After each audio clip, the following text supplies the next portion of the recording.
So now what? I've come to the beach today.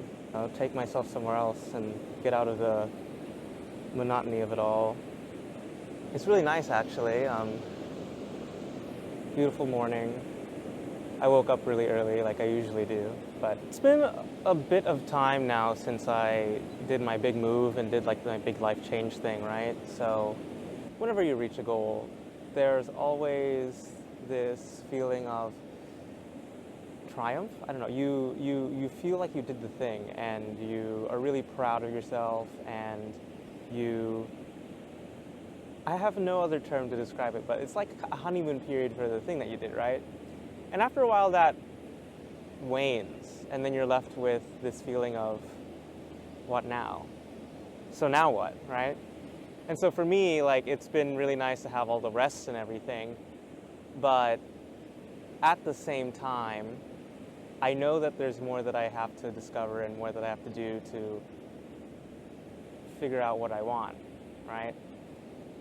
At the same time, I'm like caught up in this feeling of feeling guilty for not doing things. Like it's being subscribed to the cult of productivity, right?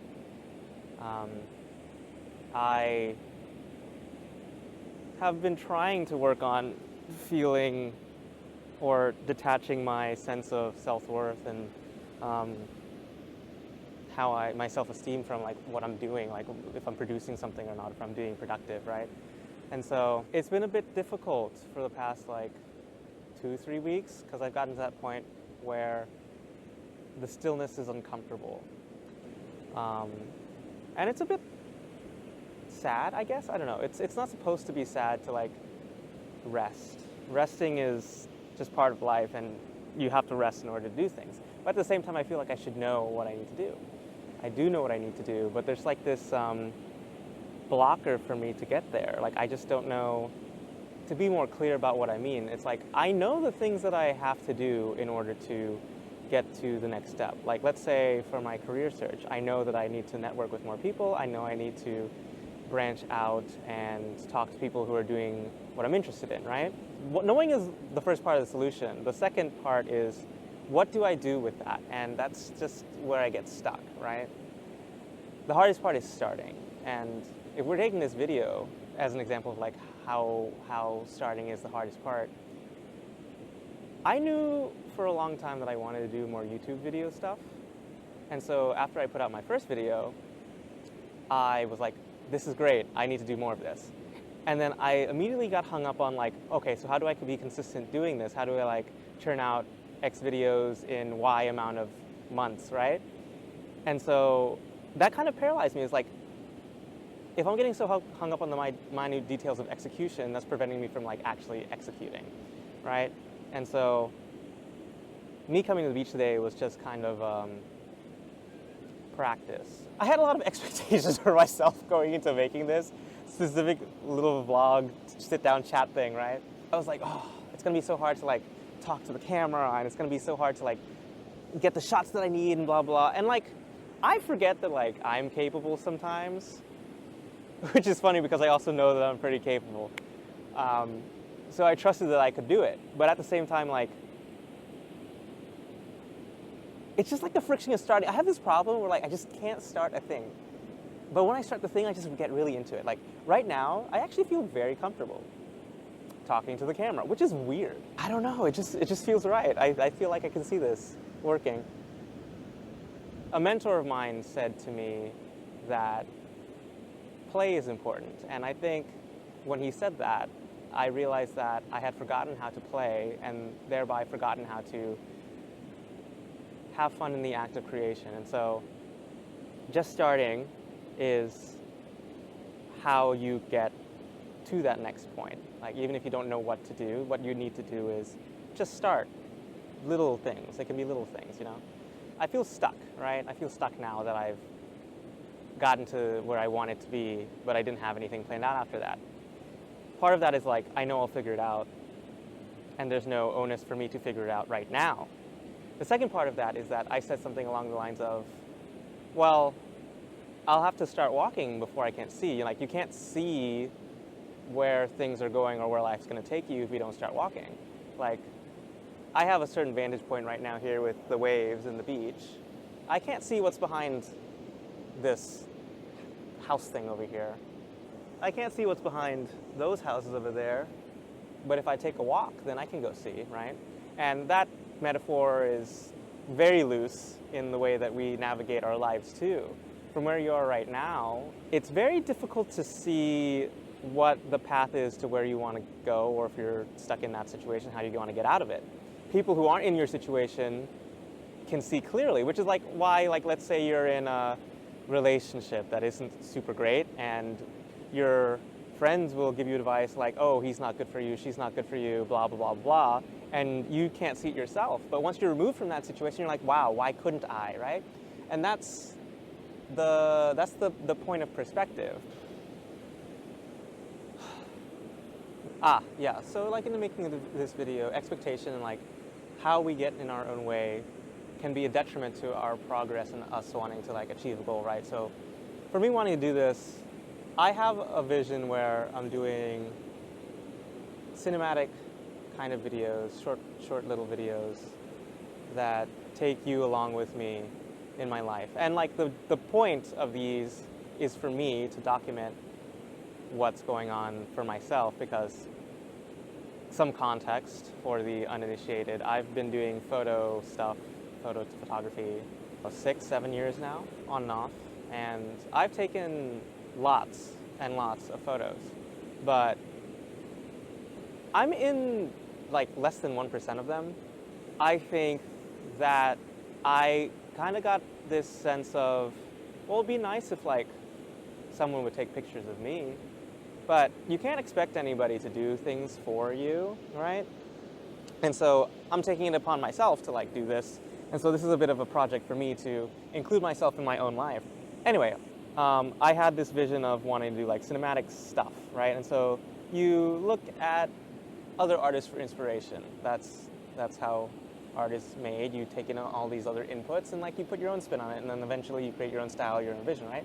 And so there's things I want to do that kind of look like movies, like this, like that. And so like I kind of got hung up on like, well, all I have is my phone, and I have a tripod, and I don't have the lenses that I want to have, and I don't have like the camera equipment that I want to have, and blah, blah, blah, blah, blah. And so that is me, that was me, and still is to a degree, putting mental blockers that don't exist in front of myself, and those are stopping me from executing, doing what I can with what I have, and making something cool. And yet, it's still, my brain is still like, you can't do that. You don't have this. And I think that's just really silly. My logical brain knows that like it's completely possible to do good work, right? And I don't know, there's maybe this like deeply rooted fear that maybe that's not true. But I think that's just silly now talking about it out loud. So this is helpful for me too. So that was one way I got in the way of myself. So I was like, oh, I don't have this, I don't have this, I don't have this. And that just stopped me from starting. There's this idea that done is better than perfect.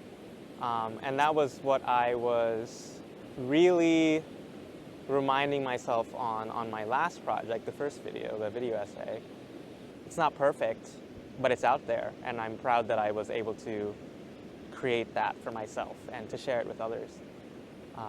And so in doing this one too, like, done is better than perfect. So the fact that I'm sitting here now and doing it is a testament to that ideal. Yeah. All that said, don't place unnecessary blockers for yourself. Your mind is both your greatest friend, but it can also be your greatest enemy. Like, people are pretty freaking awesome because anything that you envision can become reality. And I think that's crazy. Don't know how else to say that. Oh, it's so nice today. Look at that, it's so beautiful.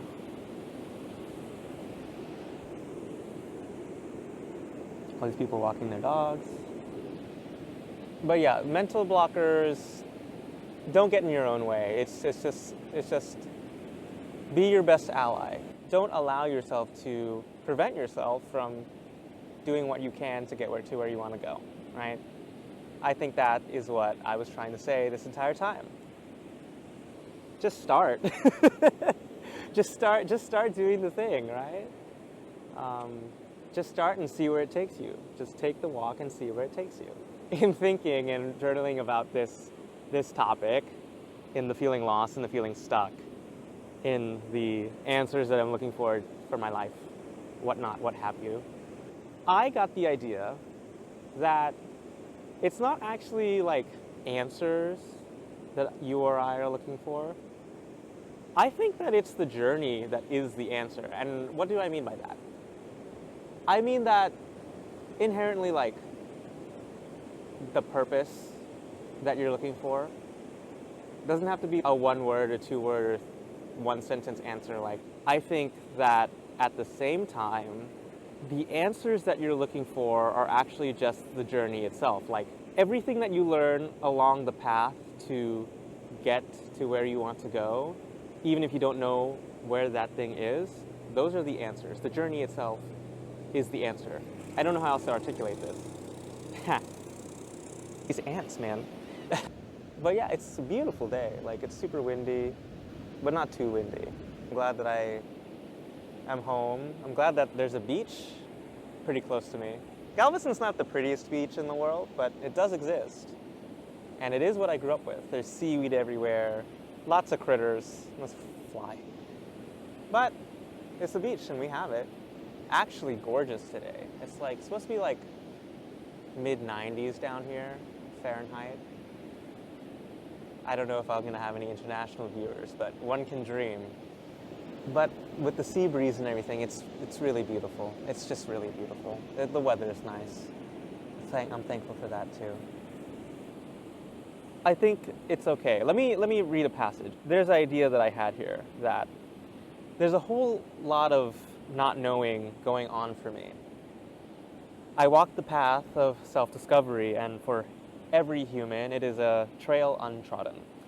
There are no mile markers along the way, and no lighthouses to cut through the fog. All we are equipped with is the compass of intuition, bits and bobs of wisdom that we've collected from our elders, and the desire to keep walking forward. You also might have an outdated map that someone made and your folks gave to you before you hit the trail. You might get lost if you use this, though.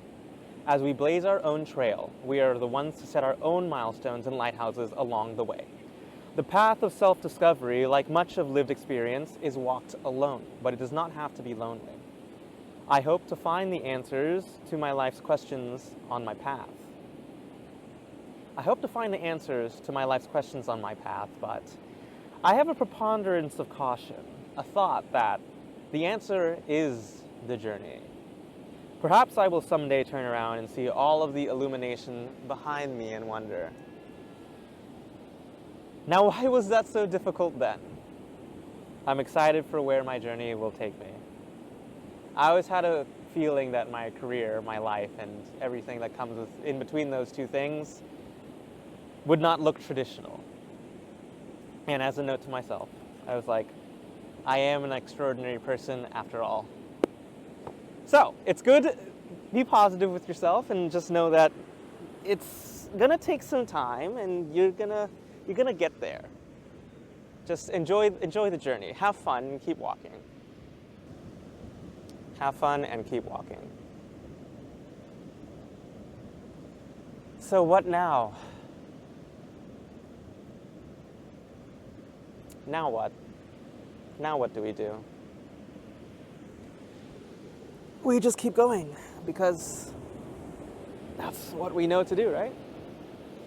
That's all I've ever done. Anyway, I am gonna read my book, enjoy the weather and this lovely Saturday morning down here at the beach, and I'll see you next time. Have a great day. Have a lovely day.